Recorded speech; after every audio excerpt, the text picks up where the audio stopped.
To begin this chapter, let's express appreciation for the interest in the other architects who have their reference in 20th century architecture. Now, we turn to the last of the series of 4 great architects of the past century.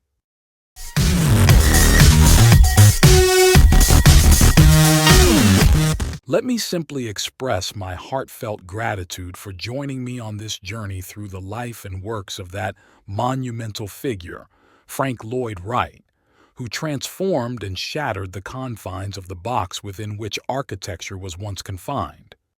With plans indeed like that of this house from a suburb of Chicago that resembles a Mondrian painting in its geometric rigor and lyricism, Frank Lloyd Wright created organic architecture with its prairie houses.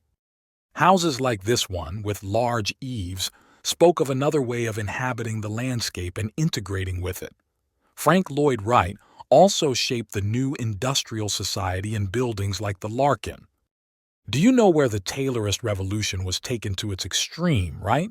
And afterwards, he created some of the most important icons of the contemporary world. With the Fallingwater House, about which we have spoken so much. Or at the end of his career, right? So theatrical and operatic in that white spiral of the New York Guggenheim.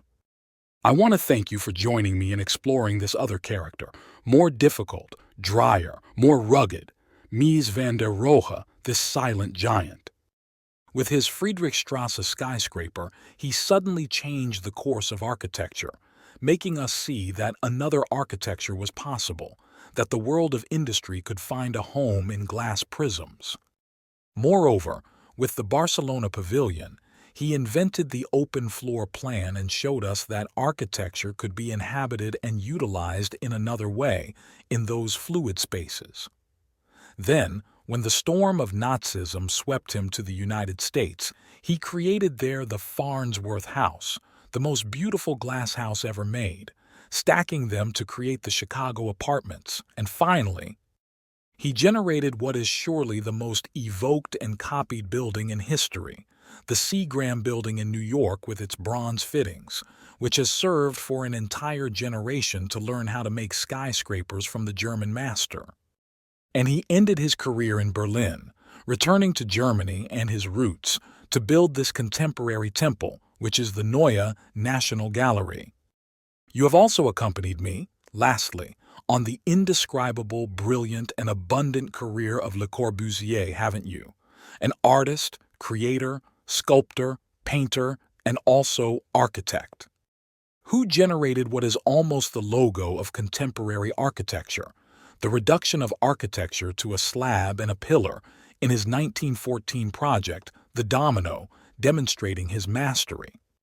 Building houses that he termed machines for living, but were truly machines for evoking emotions, culminating in that extraordinary icon of the century, which is the Villa Savoy.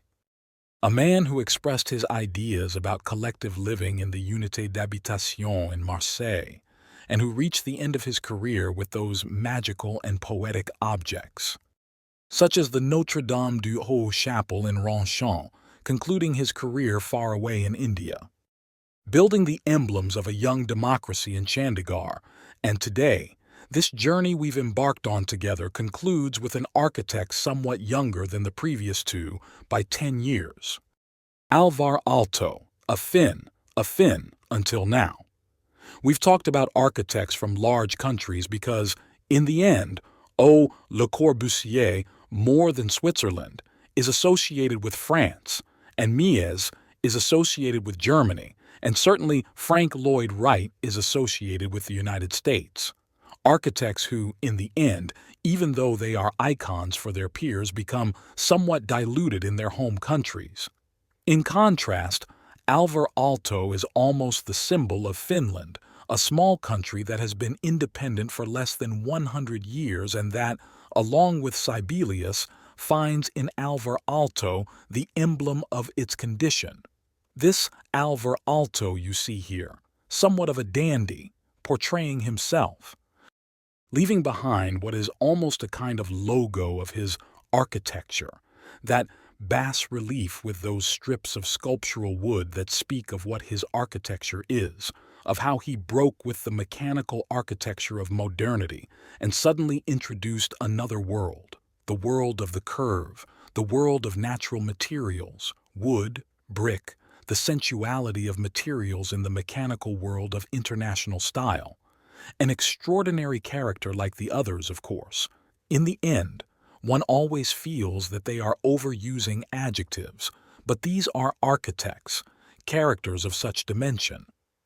Alvar Aalto was born in 1898, 10 years younger than Le Corbusier and Mies, yet he was extremely precocious.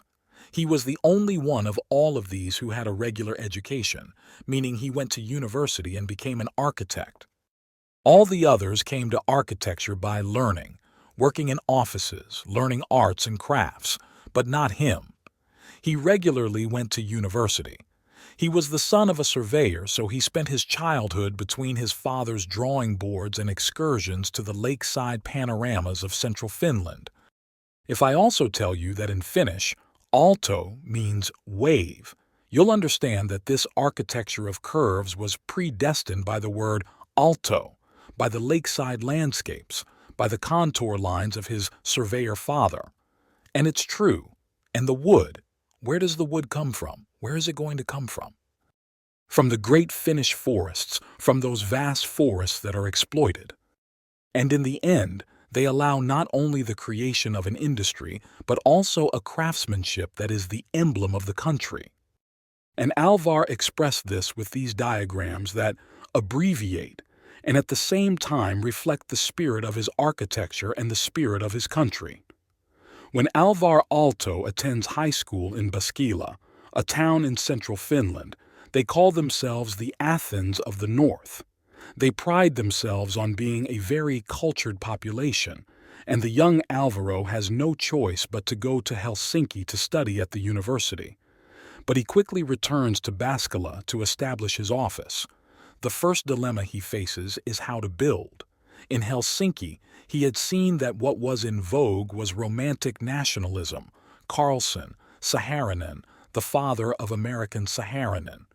It was that architecture of natural materials, somewhat evocative of the medieval world in which so many countries sought to recognize their identity. But he knew there was another path, represented by a Swedish architect named Asplund, who started a genuine school, the school of Nordic classicism. And from a young age, he was determined to reconcile modernity with classicism, like so many other architects we've seen. How modernity and classicism could come together. He always dreamed of that classical world. And when he returned to Baskela to establish his office, he said, "I'm going to make Baskela the Florence of the North." And that enduring love for Tuscany resonated clearly with Asplund's architecture. He visited Sweden, you know. Finland, as I mentioned, is a country with recent independence and has always been, on one hand, with the Swedes and, on the other hand, with the Russian Tsars, always subjected to one or the other. When the Swedes ruled, the capital was in Turku. When the Russian Tsars ruled, they moved the capital to Helsinki. But it was always subjected to these two expulsions, and he traveled frequently to Sweden, where he became familiar with Asplund's work. From Ash Bruno's work, where the romanticism of the moment was already tinged with classicism. For example, look at the Forest Chapel, how he introduces columns that are tree trunks but also classical columns, and ultimately a circular plan inscribed within the chapel. When Alvar Aalto received his first commission, like almost all through a competition because he participated in many and won many. He was known for being skilled at winning competitions. When he won his first competition, look at what you see here, which is a workers' club in Baskela. Notice how it evokes a contemporary project by Asplund, a project that Asplund had actually done for the Finnish Pavilion in Paris in 1925 in the Art Deco style. This isn't to say that he was copying Asplund. He was more subtly influenced by him. He was practicing classicism, but it couldn't be a rhetorical, eclectic classicism. No, he didn't have a classicism as bare as Asplund's. So, This is his first building where, as you can see, the influence of Asplund is evident. Notice how he draws it. It's very beautiful, isn't it? That's how he draws that first building still.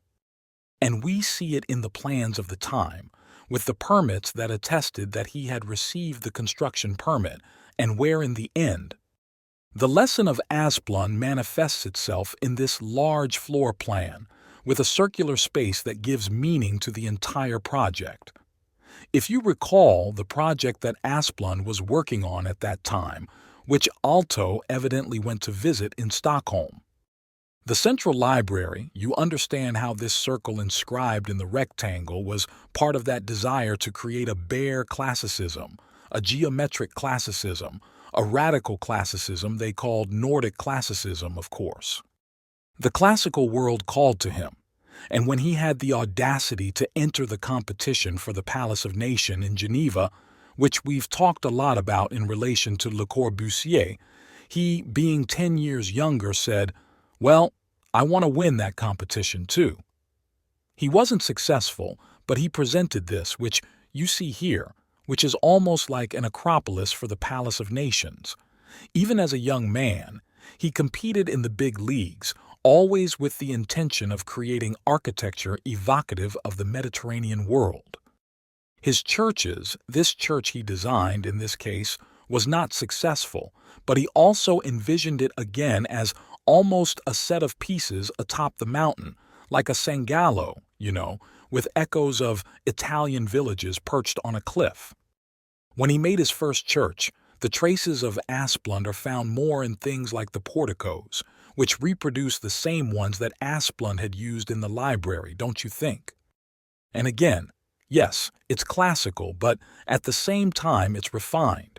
It's a classicism that eliminates, let's say, the most superficial, the most episodic aspects of classicism. He believed in classicism at that time in an absolute way. He wrote in the newspapers of Baskela and promoted the idea of that Florence of the North. He said that the Lakeland region would be Tuscany. However, when he published his complete works, he eliminated all the classical work and began to modernize.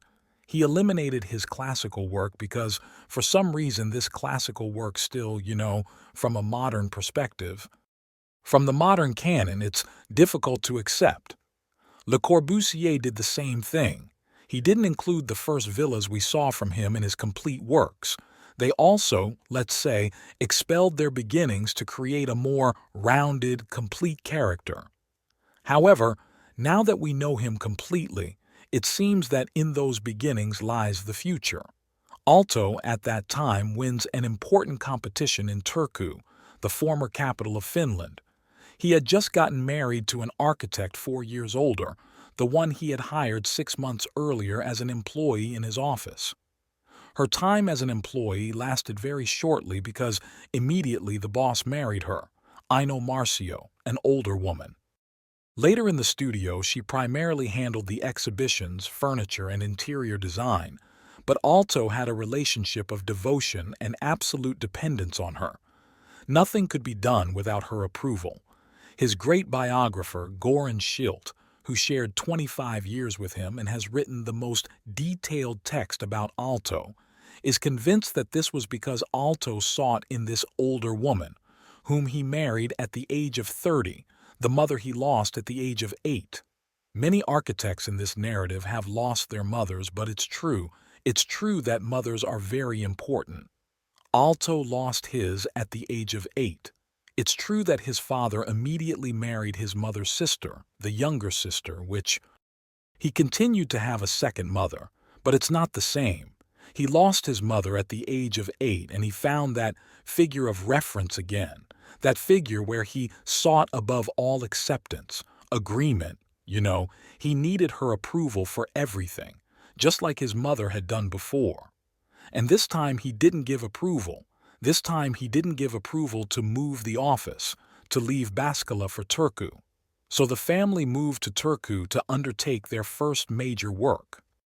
What you see here is the finished result of a competition he had the fortune to win, a cooperative agricultural headquarters. Fundamentally, it was a large assembly hall surrounded by rental apartments. It's an interesting building because of its program, and he executed it in an even more refined classicism that recalls Adolf Loos, with hardly any windows cut, a classicism that is shedding its outer garments.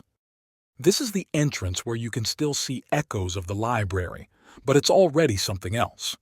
It's beginning to be another architecture. It's starting to become another architecture. And when you see some fragments of its interior, you say, yes, this is another architecture. This is the staircase that connects from the entrance to the Grand Assembly Hall.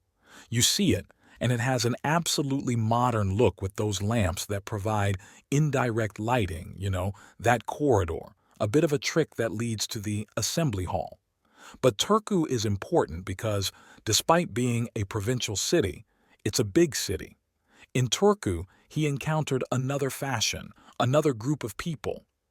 Gropius had been there, Marquis had been there, and they had spread the modern creed. So both he and his friend Brigman, the two most important Finnish architects in Turku, are convinced, as if they had fallen off the horse, of the white modernity of the international style. They are convinced. And the first building where he has the opportunity to express these new convictions is the headquarters of a newspaper, the progressive newspaper from Turku, Turun Sanomat, which directly commissioned him for this, without a competition. They directly commissioned him and said, build us a new headquarters. And he does it, first with some gestures that might remind one of the constructivists, not the thing of projecting the front page of the newspaper into a large central display case.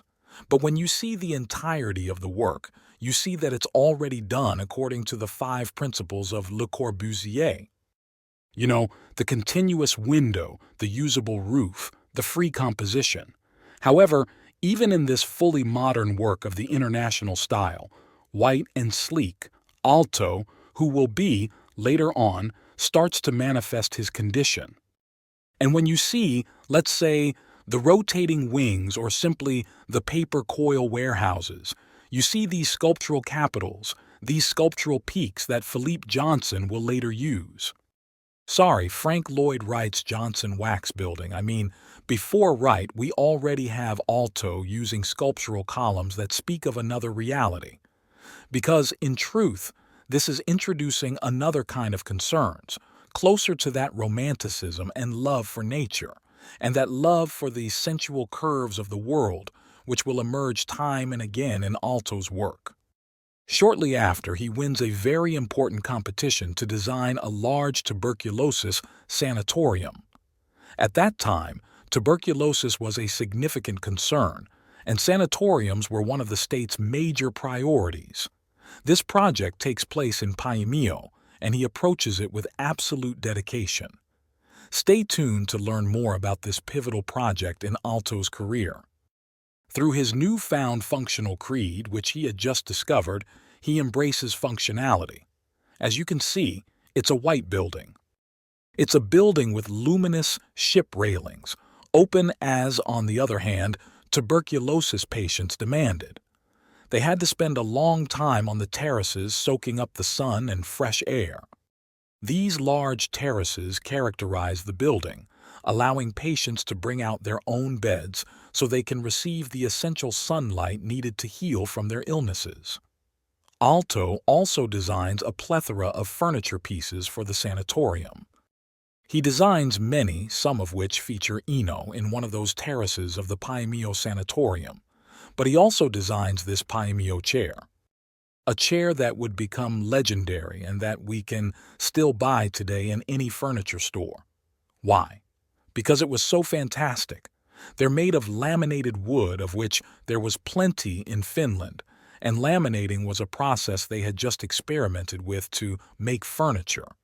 They used the same modern forms as others had done, like Le Corbusier or Mies, with bicycle tubes. He was going to do it with laminated wood, giving the furniture a sensuality and a tactile proximity completely different from those cold steel tubes of functional furniture. Paimio experimented with many things, designing every detail, every handle, every piece of furniture, every closure. And from Paimio, much of his later work would emerge. The third major building that closes this initial phase of Aalto's modernity is a library he designed in Bipuri.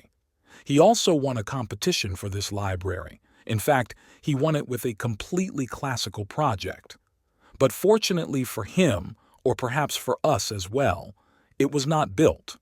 It took many years, and he later created a second design, much later, and by then he had fully embraced the modern period. The final design features an entirely anonymous exterior, although it is white and horizontal as demanded by the new architecture. Here he is, wearing baggy pants, in that grand glass-walled lobby that also speaks of the clarity of light, not just as a hygienic principle like in Paimio, but also as a willful clarity of modern architecture, which makes glass and steel the two essential elements of its expression. And so, this image, which has already become classic, of Álvar Aalto in the library of Bipuri, introduces what would be that building where suddenly, just like in Paimio, his modern building, he had introduced the unexpected and topographic arrangement of building elements. Here, he introduces things that are also completely unheard of in functional architecture. These are large wooden waves designed with an acoustic purpose. In the grand halls, they serve to ensure that the speaker's voice could reach every corner. As you can see, the room is quite Spartan in its furnishings. The room is furnished solely with stools, but these stools were also designed by him. He described them as like my columns because with this leg, I can do everything. Just like the Greeks did with a column, all kinds of architectures. With this leg, I can create an entire family of furniture. This family of stools was so successful that he founded Artec to commercialize them. It's a company that still exists and continues to sell Aalto's furniture nearly 100 years later. This is the acoustic covering of that room, the extraordinary wooden carpet that gives the room a special warmth, a special sense of communion and closeness, because the room was very elongated, very uncomfortable, but thanks to that canopy, it acquired another condition. And the furniture, of course, of the stackable stools, as demanded by modernity with these three works. Aalto becomes fulminantly a great modern architect.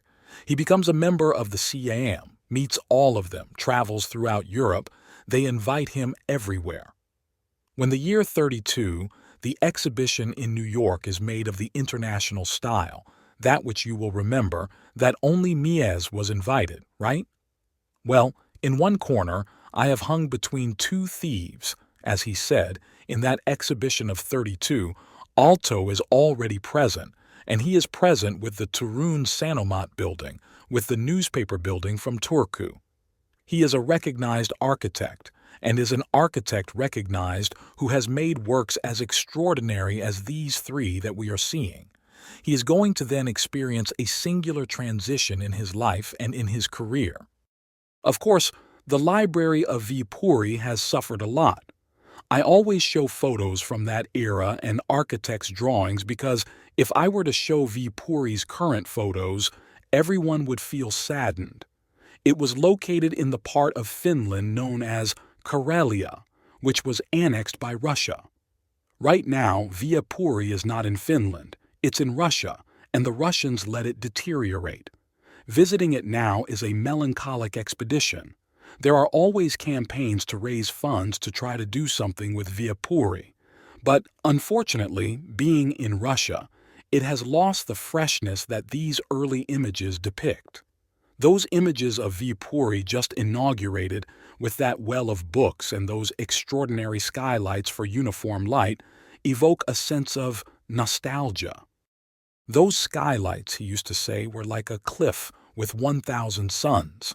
The top part was the lookout post in the library, and then there was this sort of well that he would use so many times and that would be imitated so much. And the 1,000 suns, The 1,000 skylights that create that homogeneous light, but the young, already mature Aalto. He thought he could take one step further, and in 1933 he moved to Helsinki, the capital, which was where the major commissions were and where one had to be. He had been in the former capital, Turku, and now he relocated his office to Helsinki, and certainly a house was built. For him and Ino, and for the two children they already had at that time, a boy and a girl where, as you can see, modern dogmas began to crack. It's lined with wood. Notice this terrace, how it has a railing made of unprocessed logs. Here you have Aalto with his daughter leaning on this railing of logs. Is this modern? This is Aalto saying, yes, I can be modern by introducing another world. Other references to nature, different from the mechanical, are closer to the sensual and the tactile. In that lakeside world where he had grown up, he produces many objects, designs furniture, designs the entire Savoy restaurant. And for the Savoy, he creates a glass that today all architects have on their table, the Savoy glass. He draws it by sketching this wonderful wave-like shape, reminiscent of a lake wave. And it has become almost a symbol of Finland and also a symbol of Alvar Aalto, of the wave. And he does something more. He becomes friends with Mairea Armstrong, who was the daughter of the largest timber magnate in Finland, a major industrialist who owned the forests and exploited them for timber and paper. Mairea was married to Harry Gulliksen and was arguably the most powerful and culturally refined couple in Finland.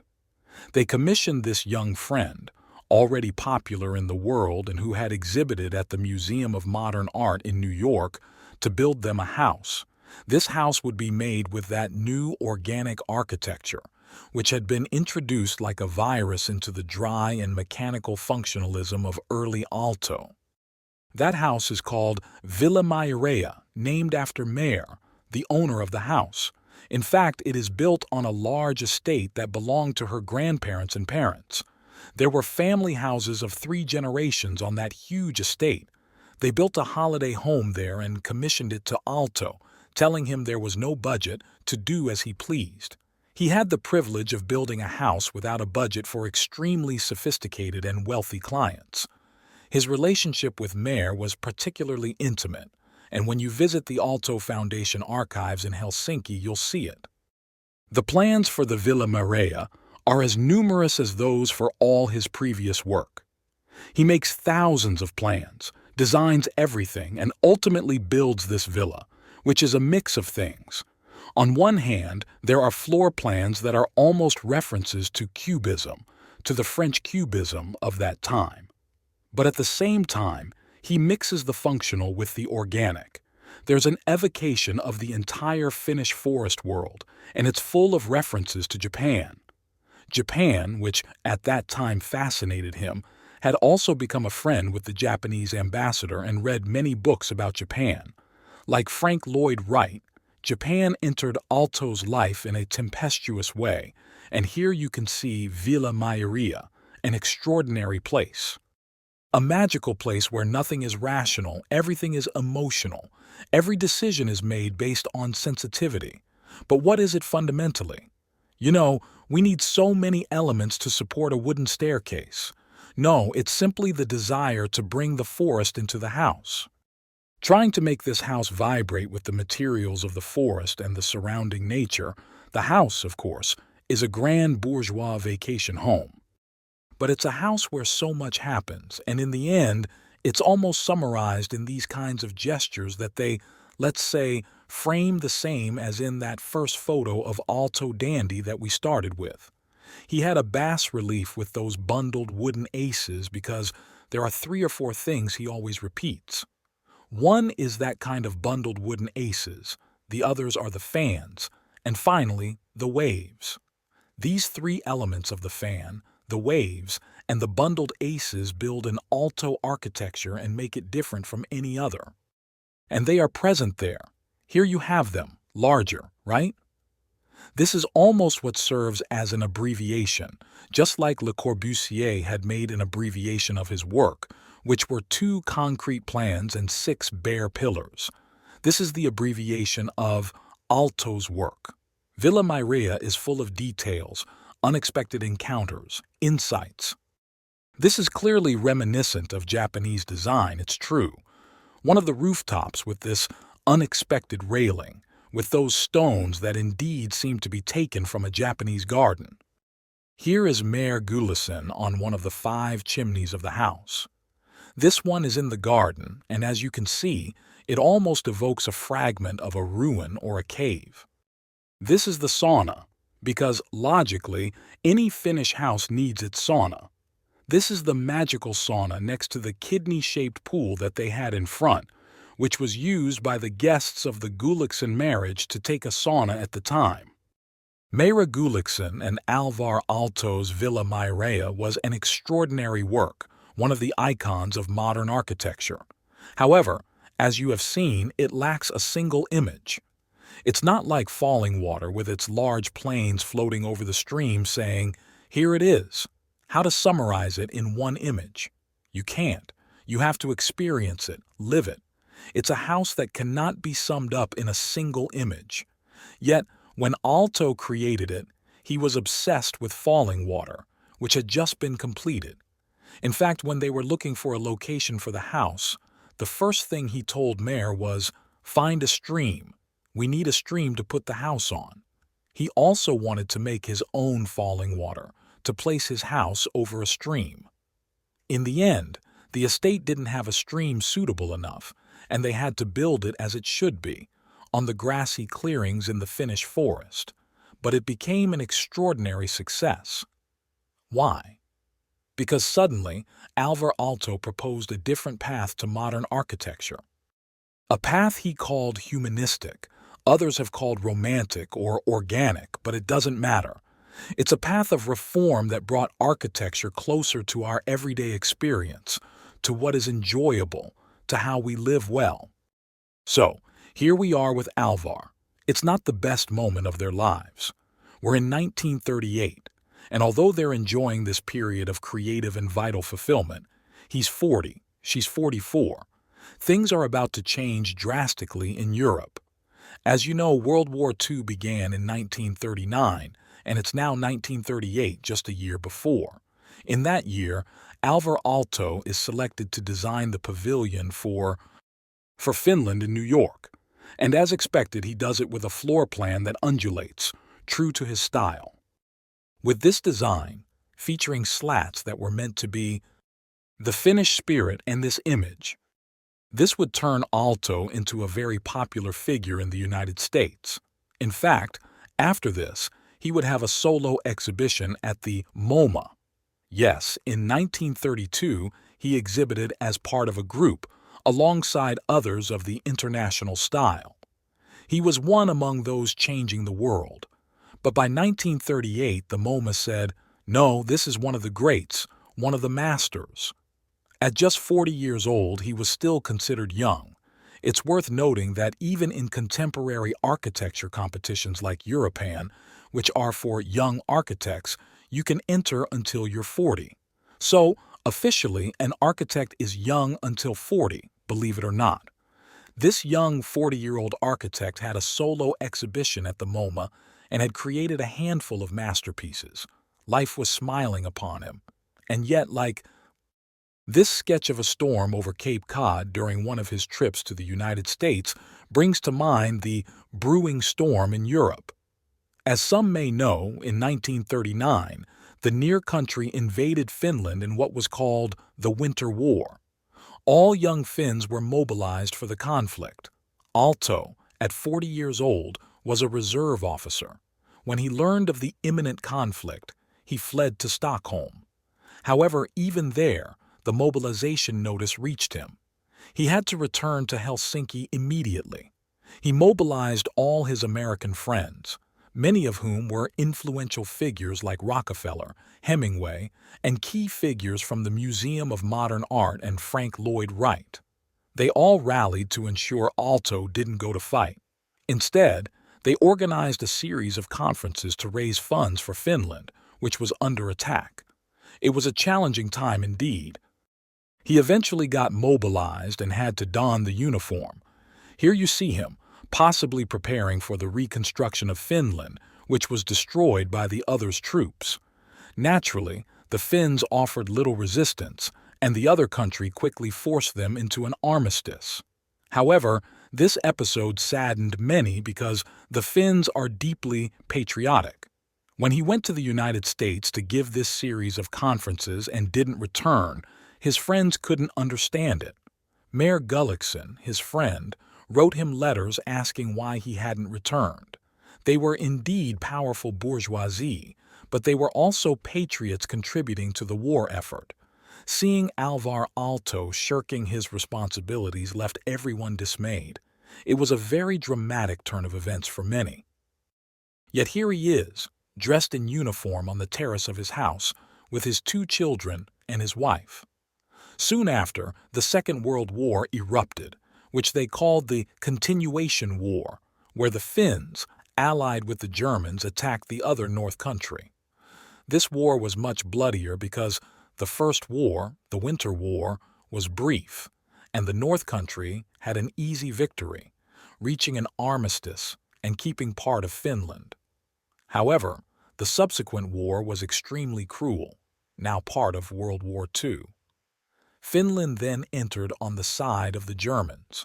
Most of the young architects working with Aalto were mobilized, and 6 of them died in the Continuation War, fighting on the northern side of the country with the Germans against the others. This is why some say that while Aalto was a great architect, there isn't a Galtonian school. His legacy was buried in the battles of 1941 in the northern part of the country. He, as you see, as allies of the Germans. He visited Germany, invited by Albert Speer, Hitler's architect, who had just finished the chancellery. He visited all the top German leaders and their great artists, such as Arno Breker, the sculptor. Here you see Albert Speer receiving Alvar Aalto in his workshop in Berlin. Later, as you know, Germany would lose the war, and Finland, which had been its ally, would be condemned to a certain neutrality, almost like a other country protectorate. However, Aalto's behavior during the war had irreparably damaged his image as a patriot, not unlike Corbusier's actions in Vichy, which were seen as shameful. So, he seriously considered relocating to the United States. An assignment came his way soon after. They made him a professor at MIT, the Massachusetts Institute of Technology, located in Boston, Cambridge, Massachusetts. In addition to appointing him as a professor, they also commissioned a project, the Baker House, a university dormitory, a student residence which he designed in his usual style, with curved forms to maximize views of the Charles River. The only objection raised by his clients was that there weren't enough rooms because these curved forms had somewhat reduced efficiency. So, Aalto came up with the idea to add a block of rooms behind. The building, as you can see in this photo with the staircase, ended up being one of the magical elements of the project. An extraordinary project, part of which was simply a client's demand. Indeed, the building was a great success in the United States. Why? Because it was modern and at the same time capable of speaking the language of materials. He did it with a brick factory that was on the verge of ruin. He told them, "I will use all the bricks, even the ones you discard because they are imperfect, because the seam is excessive. We will use them all." And thanks to that, he achieved that texture, so rough, that speaks of the primitive aspect he also wanted to introduce into the flattened world of modern architecture. And Alvar Aalto, of course, thinks then of staying in the United States. In Finland, they don't like him much. They have seen that he is not as much of a patriot. When the time came for tough decisions about family and life, Alvar Aalto had fled. And all that time he was giving lectures. Besides talking about Finland, he was talking about his work. He was setting up Artec stores, distributors in every city. So, while Finland was in ruins, he was in the United States creating Artec distributors for his laminated wood furniture company. This is the last image I'll show you of that building, but I want you to see it because it would later be so imitated. That building had a large room here in the middle, which, as you can see, was illuminated by skylights. But above each skylight, there was a lamp, so that at night the natural light was replaced by the artificial light of the lamps. And then so many architects have imitated the idea of placing the skylight and putting the lamp on top. But this was invented by Álvar Aalto here in the Baker House at MIT. Meanwhile, Aalto was getting sick. His situation was recorded every day. Álvar Aalto returned from America after 8 or 10 trips. He had to give classes as a professor and had obligations to his students, but he also had to oversee the work. On one occasion, he was called back urgently. He returned to Helsinki and drew this portrait 11 days before she passed away. He arrived in time to give her one last gift, a mink coat she had always dreamed of, symbolizing the success they had achieved together. She passed away in 1949, and from then on, Aalto's life entered an extreme drift. For 3 years, he was practically alcoholic, unable to move his studio forward. Many thought Aalto's career would end there. He still thought about immigrating to America, but in 1949, he won 2 major competitions in Helsinki, one for the Pension Institute and the other for the large University of Technology in Otaniemi, which he would continue until his death.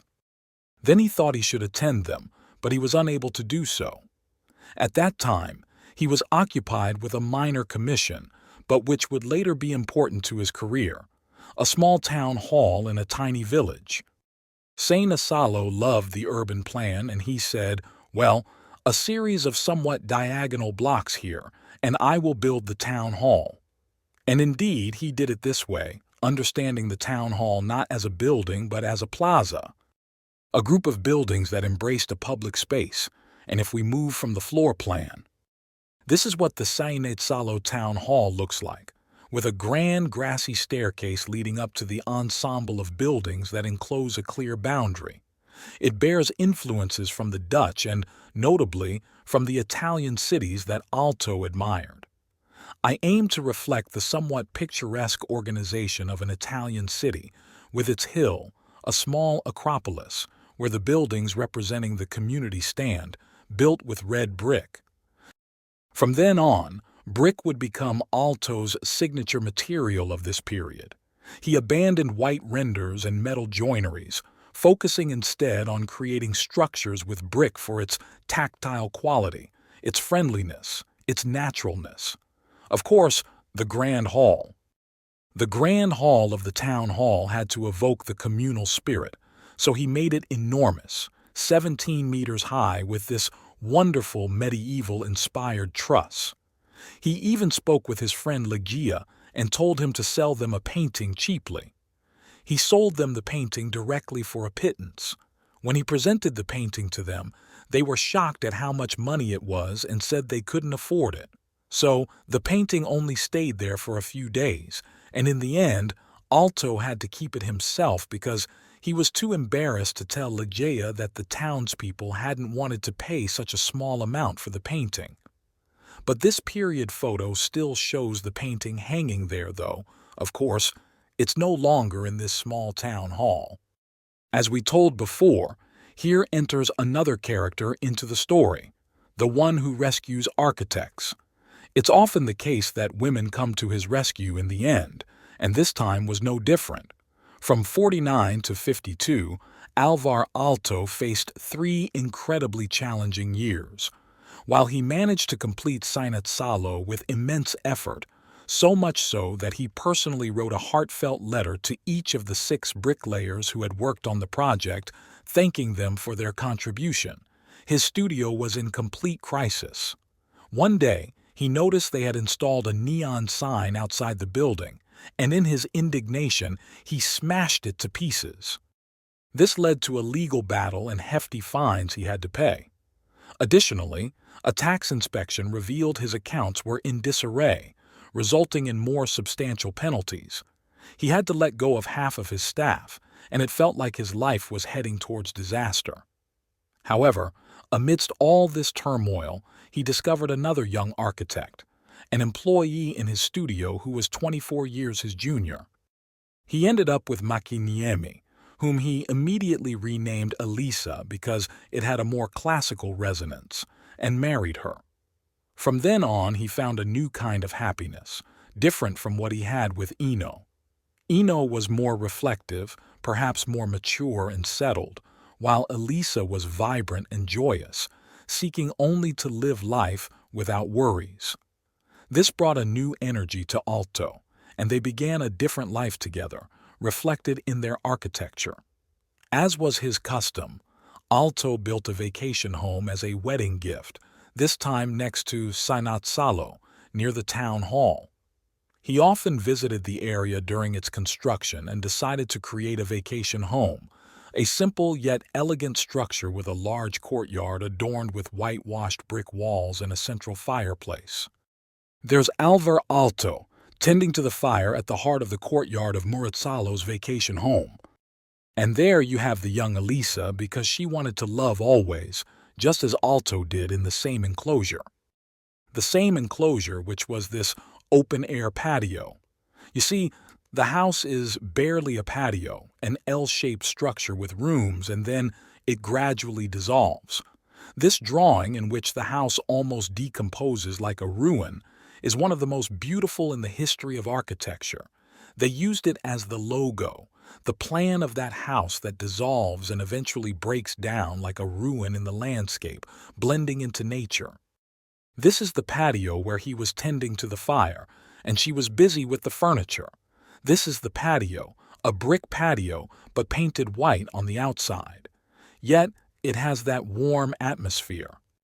Here, the landscape is open, an open courtyard, an unclosed courtyard, something so completely un-Nordic, as the Nordics always make things prism-like, enclosed. No, a courtyard is something from southern architecture. He made a southern courtyard next to a Finnish lake, and then, of course, his experiments utilize that wall you've seen several times already to test all sorts of ceramic products that would later appear in his work here and there. But he used his experimental house like doctors who experiment on themselves, saying, "Well, since this is my house, if I make a mistake, it's okay." He employed about 20 types of masonry to see which one would be best to use in the future. And this is the plan of that experimental wall. In fact, he didn't call it a summer house. He called it an experimental house, where that textile condition they were experimenting with spread so much through art. Because he made furniture, but there were textiles that Eno designed, and it would be present in many of his works, such as later in the pension building that we will see. He used these colorful ceramic pieces to build structures that gave the impression of being woven rather than constructed.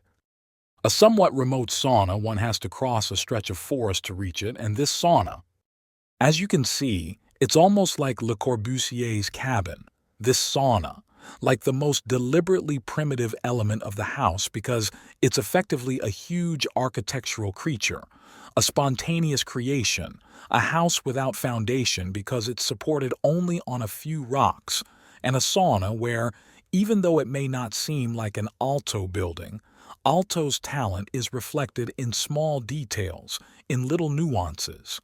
He adored vernacular architecture. Whenever he traveled, he only wanted to see vernacular architecture. So, what was Alvar Aalto like when he was in Spain? These are the drawings he made. He was taken to the Prado Museum and he said, "I'm not interested." They took him to the Escorial and he turned around. Spanish writers were amazed. Then, in 1951, many of them wrote about him. They had met the great Aalto, and they all had to leave a mark of what they had seen. Chueca said he was like a peasant. He didn't understand. He had the face of a peasant and the taste of a peasant. He was only interested in the vernacular. This is what he drew in Spain. He was only interested in native architecture because he thought that in that poetry, in that architecture made out of necessity, out of the constructions of matter and chance, there was the most genuine architecture. And yet, he had an uncompromising eye for the most exquisite. When Chueca took him to buy gifts for the family, it was at a castanet store. They showed him many, and without hesitation, he picked up some. I was scandalized. We're talking about the year 1951. Think about it. But they cost 600 pesetas, he said. Why not the professional castanets? They were the most sophisticated in the store. He said, take any ones for 6 pesetas, you can get some castanets. Aalto, delighted, had the eye to see among those castanets, which were undoubtedly the best, and he didn't mind setting aside 600 pesetas from 1951 to get some professional castanets. So he liked the vernacular but had a refined eye in which he always knew how to find the best. And at that time, he was at odds with his country, at odds indeed. This boat was designed, as you can see, with a somewhat amphibious air to go to the little island of Salo, where his experimental house was located, to go to his vacation home. And he gave this boat a name that is very revealing, Nemo Propheta in Patria. No one is a prophet in their own country. He used to say, they don't want me in Finland, I'm an outcast. In the United States, in Europe, everyone reveres me. I go there, I'm a hero, and in Finland, Nemo Propheta in Patria. No one is a prophet in their own country. And that was true to some extent. At that moment, it's true, he had won 2 major competitions, and neither was moving forward. 4 years had passed, and things were still at a standstill. But suddenly, both projects began to progress. 2 significant works in Helsinki, one downtown and the other, very close by, next to Tapiola, the Polytechnic University. One was the Pension Institute, a building crafted with bronze cladding and brick, a remarkable structure where, once again, he designed every detail, just as he had done in Paimio. Every piece of furniture, every lamp. He designed 12 or 14 different types of lamps anew. With the cliff and the suns, the reading wells, the libraries, and the grand luminous plains of the Skylights. But also with the extraordinary design of these, always with the zenith light of these small cubicles to provide privacy to those who went there to resolve everyday matters, because it was a large administrative building to solve the problems of the pensioners, so it was very important to him. Dignity, privacy, and refinement with which the administration of this pension fund caters to its pensioners. The other major building of the time was the Otaniemi University of Technology, located on a peninsula near Helsinki, just 10 to 15 kilometers away. It comprised a vast complex of buildings, again constructed with his signature brick, characteristic of this period of Aalto's work. He designed it as a true city of knowledge, dominated by a classical amphitheater reminiscent of the theater of Epidaurus, a testament to his enduring love for the classical world. Almost everything was made of brick, except for one building that he clad in Italian marble. Why? Because the School of Architecture, just like Mies in the Illinois Institute of Technology, had its main hall covered in marble. While Aalto couldn't make it bigger, he made sure to clad the facade in marble as a nod to the architectural tradition. There was a certain romanticism in this, a reverence for the profession, a point of pride for architects. This is the main plan, showcasing the main auditorium and the smaller one. The smaller auditorium is the one featured in those volumes of the School of Architecture. As you can see in the drawings, he is referencing the ancient world, specifically ancient Rome. This is the grand auditorium, one of Aalto's most powerful images. So they were often made with these sections that allowed natural light to enter all of them. Of course, Aalto suddenly acquired recognition with our 2 colossal buildings. But the surprise came when Aalto, who was seen as the architect of the powerful, the big industrialists of the state, of the church, was commissioned the headquarters of the Communist Party. And they said, "How can this be?" No one understood it at the time. The Communist Party of Finland was very influential because the Russians essentially controlled Finland. It wielded extraordinary power in Finland, and this was to be the Communist Party's headquarters, a massive block of offices and a grand auditorium in a house of culture. Later, he would go to Moscow, paying his respects to those who were exercising this sort of colonial dominance. Not entirely, because it had a status somewhat like Austria's neutrality, but also protection. These were countries that couldn't join NATO because they formed a buffer zone, a meeting place, a cushioning between the two empires of the Cold War. Imagine Alvar Aalto, so pro-American, having classes in America with friends like the Rockefellers, and suddenly building the headquarters of the Communist Party. It was surprising, but simply, the Communist Party, like many others before, sought out the architect who could create a more potent icon. And Alvar Aalto undoubtedly did so with this extraordinary ceramic behemoth. Yes, with these sometimes serendipitous gestures like the things they asked him for, there. And he would put the rooms in the baker, in this case. He had forgotten the projection booth, and then he said, "No problem," and added the projection booth as a sculptural element. People saw it as another stroke of genius from Alvar Aalto. Here are Alvar and Elisa in this stage of their lives, and as you can see, the Ligi painting they ultimately had to buy is on the wall. It was a sweet moment, so sweet that he decided to build a studio. Near his home in the residential neighborhood of Helsinki where he lived, Alvar Aalto once again constructed a house for himself or a studio. This studio served as a tool, a laboratory for changing architecture. The studio features a large arch that houses an auditorium with grassy terraces, although it has only been used a couple of times in its history. Nonetheless, it was meant to evoke the studio's communal nature. Today, it serves as the headquarters of the Alvar Aalto Foundation. And it was at that moment that he inaugurated the final Aalto, the tall, white, and monumental structure of his last works. Here, he explored these new geometries that would culminate in a handful of works. I'll only mention a few because we're reaching the end of this journey. One of them is the Church of the Three Crosses in Imatra, near the border with Russia. Again, with a complex organization and plan, you see that kind of successive expansions. You see that the plan can expand successively so that if there are few people, the Lutheran church service can be held with enclosure and in privacy.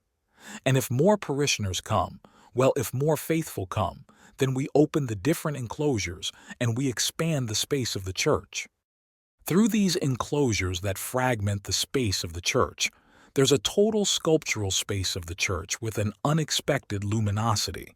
It's the most irrational, if you will, the most emotional of Aalto's works, the one that irritated the young people of that time the most, who said, "No, Aalto is not a rationalist architect. He's not functional. He's just whimsical. He's an unpredictable artist." And he began to lose favor with the youth, which worried him a lot. However, outside of Finland, he was an enormously admired figure once again. This church, the Three Crosses, with its altar organization inspired by the landscape, became so imitated that it began to be built all over the world. Particularly in Germany, Aalto built many buildings. Here, I've included the Neuerbarr in Bremen, a residential building with this fan-shaped plan that you see here. In its construction, he explored something that became very important. The new city centers were conceived as small acropolises. This is Aina Haki, entirely constructed by Alvar Aalto. Each building, like pieces in a still life, articulates the two most important elements. Of course, there's the town hall, once again designed in a U shape to embrace a plaza. The step design evokes indeed the one he had previously done in Saina at Salo, with a large volume, again unnecessarily tall but evocative of the importance of the collective to engage in dialogue with the church tower.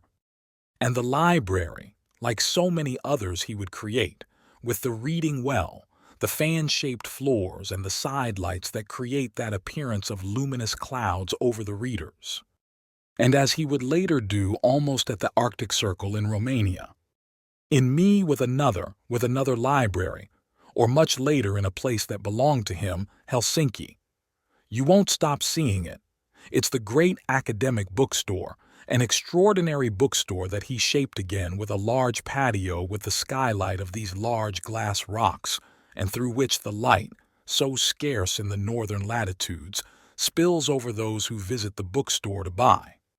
And we finally arrive at the end of his career, with a work he wouldn't see realized, a work he won in '59, the Essen Opera, which would be carried out 20 years later. Elisa would already be organizing it 20 years later, but I've only included an image, so you know that in the Essen Opera, which he didn't get to realize in life, his last project was conceived. This is an image of the Essen Opera, and this is the last project. The Finlandia Hall's auditorium finally managed to build a large public building in Helsinki, his city. He conceptualized it with meticulous attention to detail as depicted in the sketches of the hall, its section, and its decorative or evocative architectural elements. The way he grouped it together, and above all, what was present in his mind all the time was Venice. Here he is in Venice, as you can see, with Mayor Gullikson, his friend, and with Eliza, his wife, touring the rows of palaces along the Grand Canal. He wanted to do something similar. In Helsinki, he went with the master plan of creating a series of palaces around the Toholampi Bay, just as in his youth, when he said he would create a Florence in Jyväskylä, now matured. He stated, "I will make a Venice in Helsinki."